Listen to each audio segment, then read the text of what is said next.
They said it couldn't be done, but they underestimated the power of an iron will. Watch as we bring you the most intense stories of perseverance and the ultimate victory of the human spirit. Subscribe now and fuel your own fire with these cinematic tales. On September 14th, 2025, my son appeared on the porch of my new house in Charlotte, North Carolina with 7 suitcases. A wife I had never once been allowed to meet in person, and a 15-year-old girl who was pressing herself against the porch railing like she was trying to disappear into the wood. He said, "Mama, we're in trouble. We need somewhere to stay." 16 years of silence, and that was his opening line. My name is Moselle Cowan. I am 63 years old. I spent 32 years as a professor of social work at UNC Charlotte, and 15 more running my own consulting practice, helping organizations identify predatory behavior in the people around them.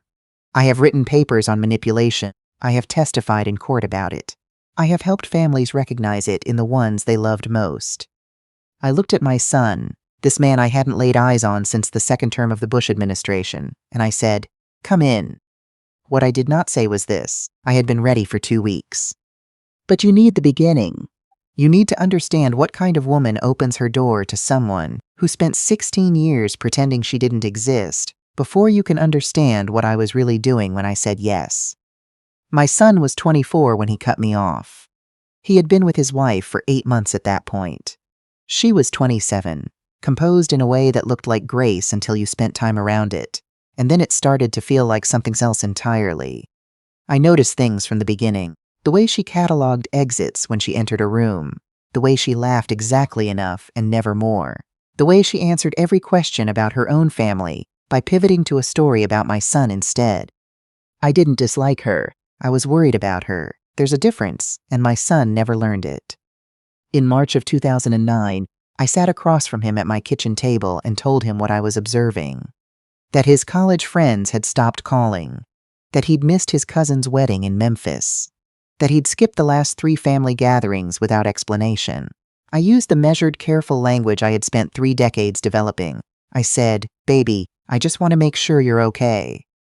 He looked at me like I had done something violent. And then he said a sentence I spent the next 16 years turning over in my mind. "She told me you'd say something like this." He was gone by April. They married in October. I found out through a mutual acquaintance 3 weeks after the fact.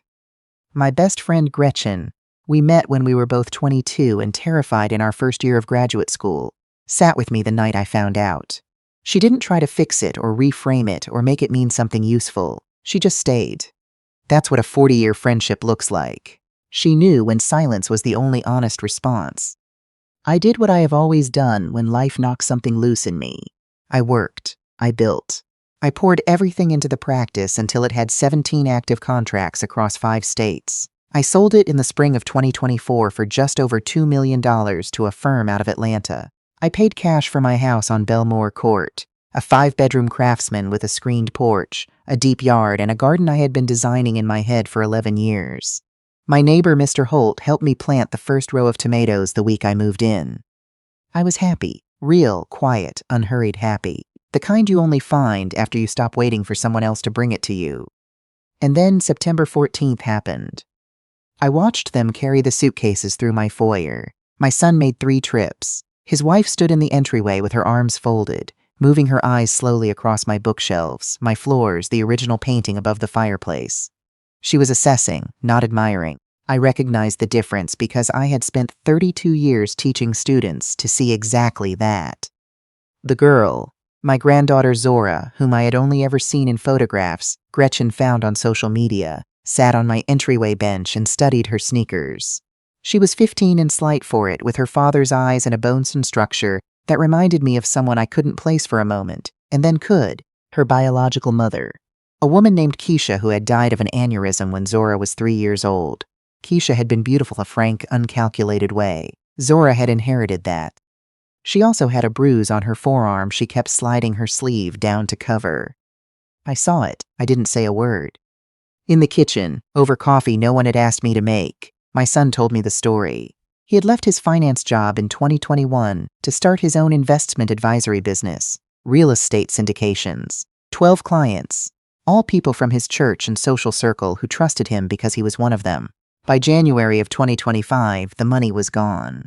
Not from bad timing or a market correction, from a pattern of delays and misrepresentations that had quietly crossed into fraud without him ever using that word for it.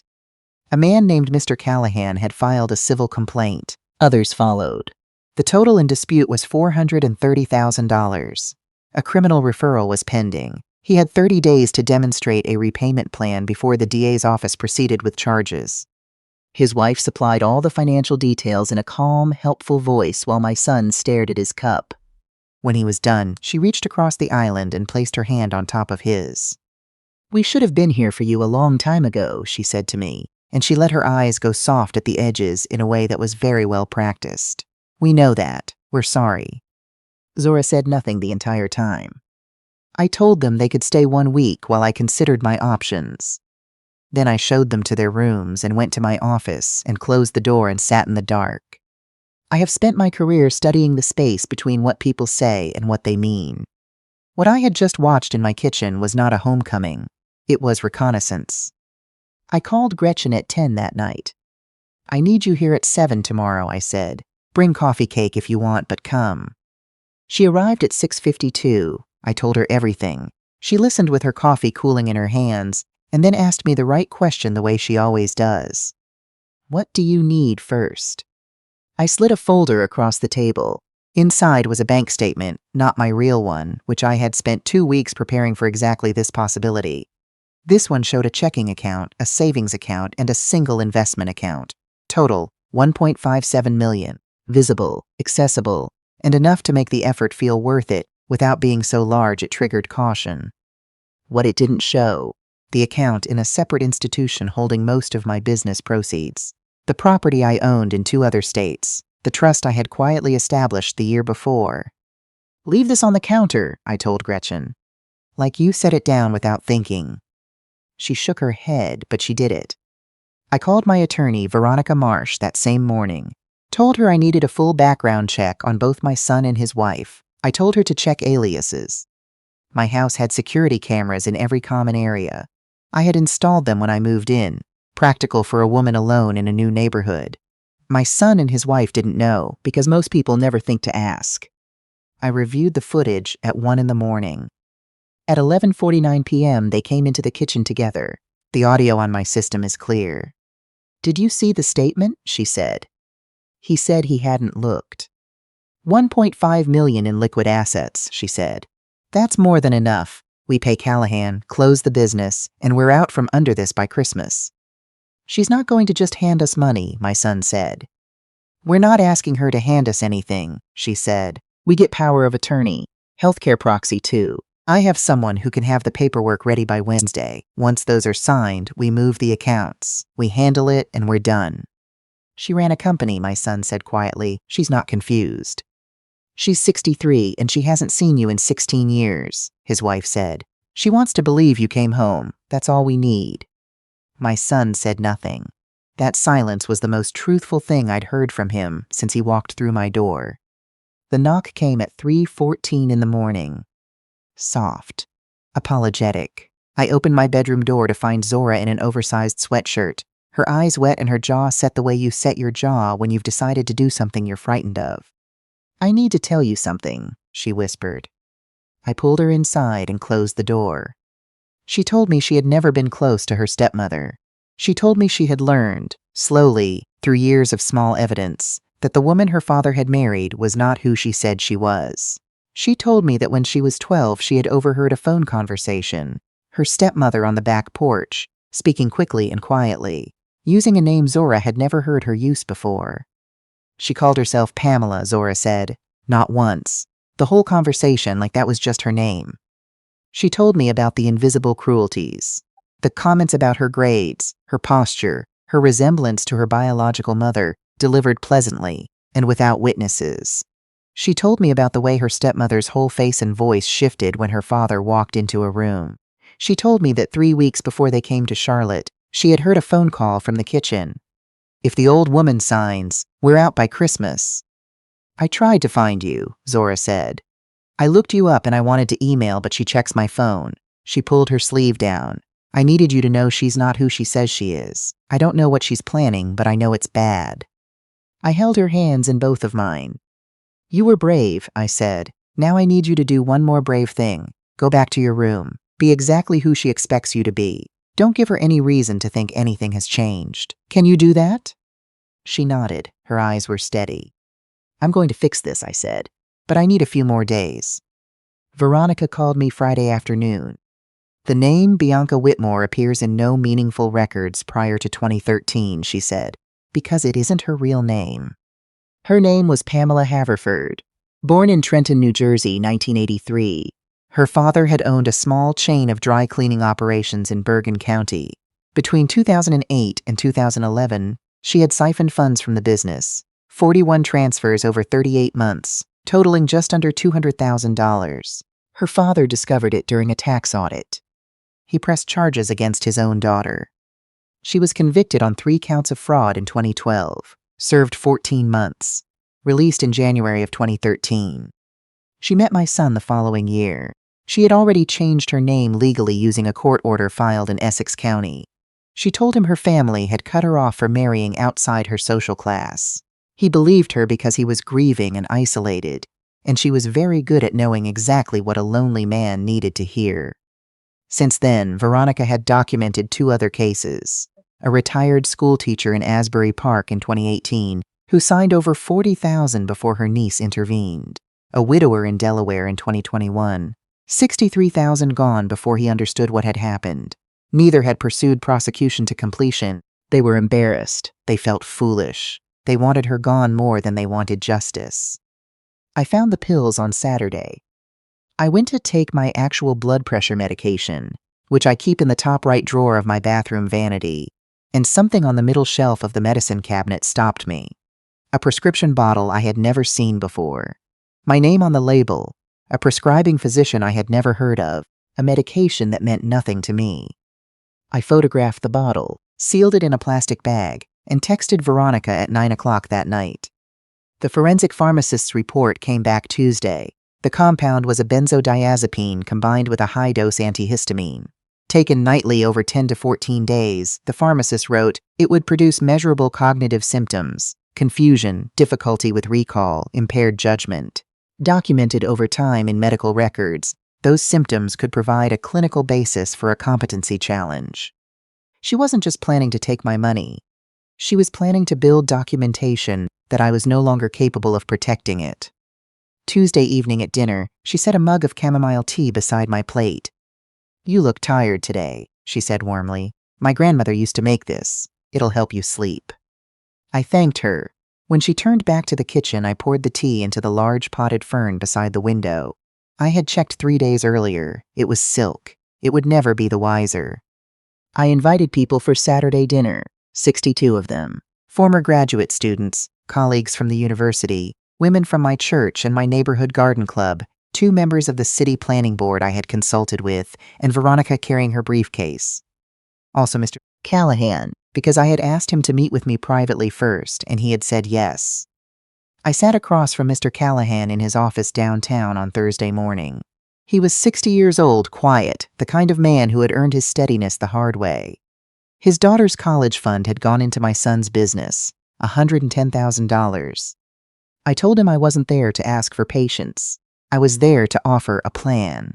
Full restitution, personally guaranteed by me, paid through a structured arrangement in which my son would work at a salary I would directly oversee, with a percentage of every paycheck going to Mr. Callahan and the other claimants until every dollar was returned with interest. Not charity, consequence with a path out of it. He listened without interrupting. Then he asked why I would do this for a son who had left me. I thought about Zora pulling her sleeve down over that bruise. Because there's a 15-year-old girl who needs to watch someone make something right, I said. He was quiet for a long time. Then he said he would come to dinner Saturday. My house that evening looked the way I had always imagined it might look, filled with people. Tables with white linens, candles. A projector screen borrowed from the university AV department, set up at the far end of the living room. Food catered by the woman from my congregation, who makes the best brisket you will find in Mecklenburg County. By 7 o'clock, 62 people had arrived. Most of them knew me. Almost none of them knew what the evening actually was. His wife worked the room in a cream-colored dress, introducing herself as my daughter-in-law, touching elbows, reading the room the way she read every room. My son stood near the bar and drank more than he should have. Zora sat in the corner with a plate of food and watched everything. She caught my eye once and gave me the smallest, sturdiest nod I have ever received. At 8 o'clock, I stood at the front of the room. I thanked everyone. I talked about the house and the new chapter and the life I had put together in this city. And then I said I wanted to share something that had been on my heart for the last 3 weeks. 16 years ago, I said, I lost my son, not to death, to a story that someone else wrote about me. I spent those years wondering what I had missed, what I had done wrong, whether I would ever see him again. His wife was smiling, composed, certain she knew the arc of what was coming. 3 weeks ago, I continued, he came back, and he brought her with him. The projector came on behind me. The first image was a birth certificate, New Jersey. The name on it was Pamela Jean Haverford. My daughter-in-law's name is not the name she has given this family, I said. It's Pamela Haverford. She changed it legally in 2013, the year after her release from Edna Mahan Correctional Facility, where she served 14 months for embezzling nearly $200,000 from her own father's business. Not a sound in the room. I walked them through it the way I had walked through case reviews for 32 years. The conviction, the 2 subsequent fraud cases, the transcript from my security camera, the photograph of the prescription bottle, and the pharmacist's analysis of what was inside it. She came into my home, I said, planning to medicate me into apparent confusion, establish documentation of cognitive decline, and use a durable power of attorney to access my accounts. She has done versions of this before. She believed she would succeed with me because I am alone, because I am 63 years old, and because I wanted my son home badly enough to make me careless. His wife rose from her chair.